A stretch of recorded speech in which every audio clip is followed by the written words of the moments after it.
বিয়ে করে কি পাইছেন? প্রথমত একটা বউ পাইছেন, দ্বিতীয়ত সারাদিনে ফোন দিয়ে তো কেউ আগে খবর নিত না। এখন হুটহাট ফোন দিয়ে একজন বলে, এই কোথায় তুমি, জলদি বাসায় আসো, তখন আপনার নিজেকে গুরুত্বপূর্ণ ব্যক্তি মনে হয়। তৃতীয়ত পাইছেন একজন রাঁধুনি, আপনার পছন্দের খাবারগুলো আপনার বউ মন মতো করে রান্না করে, মন্দ বলার কোনো সুযোগ নাই, তা না হলে খুন্তির মিষ্টি মিষ্টি বাড়ি খাবেন। তারপর পাইছেন বউ নামের একটা ওয়াশিং মেশিন, আপনার কাপড়গুলোও সে পরিষ্কার করে, আর আপনার উপর যদি কোনো রাগ অভিমান থাকে তাহলে আপনাকে মারবেও না, আপনাকে কষ্টও দিবে না। সব রাগ অভিমান আপনার কাপড়ের উপর লাফালাফি করে সে শেষ করবে।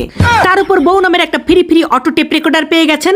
আপনি তার কথা শুনবেন না জেনেও আপনাকে সে সব সময় অ্যাডভাইস দিতে থাকে, কিসে আপনার ভালো হবে, কিসে আপনার খারাপ হবে, সব সময় বলতে থাকবে।